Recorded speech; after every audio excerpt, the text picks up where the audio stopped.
Start. மாண்புமிகு துணைத் தலைவர் அவர்களே, இந்த ஆண்டு வரவு செலவு திட்டத்தை முழு மனதோடு ஆதரிக்கும் முறையில் என் கருத்துக்கள் சிலவற்றை சொல்ல விரும்புகிறேன். இவ்வாண்டு சமர்ப்பிக்கப்பட்டுள்ள வரவு செலவு திட்டம் எதிர்காலத்தில் ஏழைகளுக்கு நல்ல வழிவகைகள் வகுக்கும் திட்டமாகவும் மக்களுக்கு பொறுப்புணர்ச்சியை எடுத்துரைக்கும் திட்டமாகவும் இருக்கிறது. இந்த நாட்டின் ஆசிரியர்களின் குறைகளையும் காவலர்களின் குறைகளையும் உடனடியாக கவனிக்க வேண்டும். காரணம், நாட்டு மக்களின் அறிவு வளர்ச்சிக்கும் சத்திய நெறிக்கும் நாணய வாழ்க்கைக்கும் நீதியை காக்கவும் முக்கிய பொறுப்புள்ள ஆசிரியர்களுக்கும் காவலர்களுக்கும் பொருளாதாரத்தில் வசதி செய்து தர வேண்டுமென்று மிகவும் தாழ்மையுடன் கேட்டுக்கொள்கிறேன். ஆசிரியர்களுக்கும் காவலர்களுக்கும் அவசியம் ஊதிய உயர்வினாலோ வேறு விதமாகவோ அவர்களின் பொருளாதார முன்னேற்றத்திற்கு வழி செய்ய வேண்டுகிறேன்.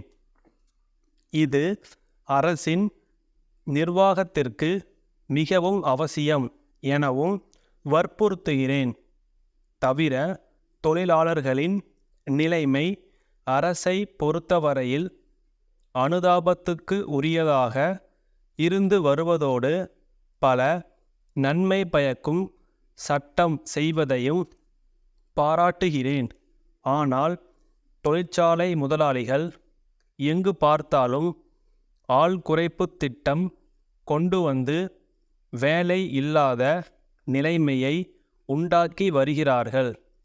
இது விஷயத்தில் தொழிலாளர்கள் மிகவும் பரிதாபத்துக்குரிய நிலைமையில் இருந்து வருகிறார்கள். ஆகையால் அரசு இதில் தலையிட்டு நியாயமான குறையை கண்டு ஆவண செய்ய கோருகிறேன்.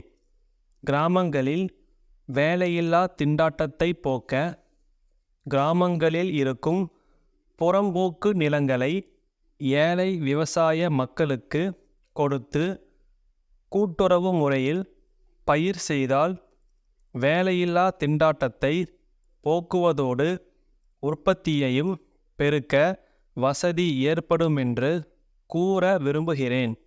அடுத்து, மீன்பிடிக்கும் தொழிலில் ஈடுபட்டு கடல் ஓரங்களில் வசிக்கிற மக்களுக்கு அரசு தனி இலாகா அமைத்து அவர்கள் குறையை போக்க பல முறைகளில் வேலை செய்தாலும் உண்மையில் அரசு நினைக்கிற அளவுக்கு அவர்களுக்கு நன்மை கிடைக்கவில்லை என்று சொல்லலாம். உதாரணமாக, விற்பனைக்கு மீனை கொண்டு போக லாரிகள் ஏற்பாடு செய்யப்பட்டுள்ளன. ஆனால் இதன் மேற்பார்வையை அந்த சமூகத்தில் இருப்பவர்களுக்கோ அந்த சமூகத்தினரால் நடத்தப்படுகிற கூட்டுறவு சங்கங்களுக்கோதான் கொடுக்க வேண்டுமென்ற நிபந்தனை இல்லாததால் தனிப்பட்டவர்கள் கூட இதை நடத்துகிறார்கள். இதனால் சில இடங்களில் இந்த லாரி போக்குவரத்துக்கு முக்கியத்துவம் இல்லாமல் போய்விடுகிறது.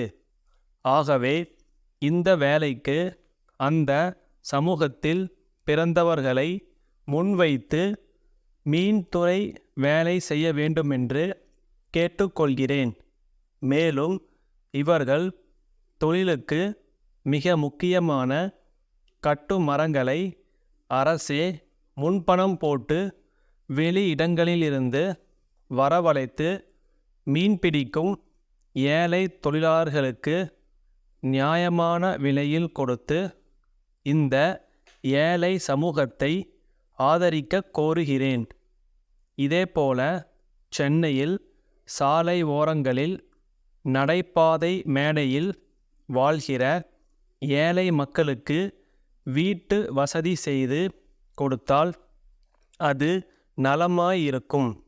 மும்பை வள்ளுவர் கூட்டமைப்பிடமிருந்து சென்னை திருவாளர்கள் முருகன் கூட்டமைப்பிற்கு எழுதும் கடிதம். அன்புடையீர், தாங்கள் நீண்ட காலமாக எங்களோடு தொடர்பு கொண்டுள்ளீர்கள். எங்களுடைய பொருள்கள் நாடு முழுவதும் நல்ல வரவேற்பை பெற்று வருகின்றன. இது எங்களுக்கு மிகுந்த உற்சாகத்தை ஏற்படுத்தியுள்ளது. எனவே இப்பொழுது நாங்கள் எங்களுடைய தொழிலை விரிவாக்க முனைந்துள்ளோம். அதற்காக சில நவீன கருவிகளை வாங்க வேண்டிய அவசியம் ஏற்பட்டுள்ளது. அவைகளை வாங்கி நிறுவுவதற்கு சிறிது காலமாகலாம். அதனால் இடைக்காலத்தில் இப்பொழுது உள்ள உற்பத்தி திறனுக்கு தடை ஏற்படக்கூடிய வாய்ப்புள்ளது.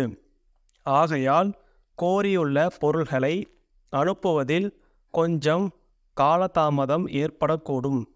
புதிய கருவிகள் நிறுவப்பட்டு உற்பத்தியை கூடிய விரைவில் அதிகரிக்க நாங்கள் முயற்சி செய்து கொண்டிருக்கிறோம்.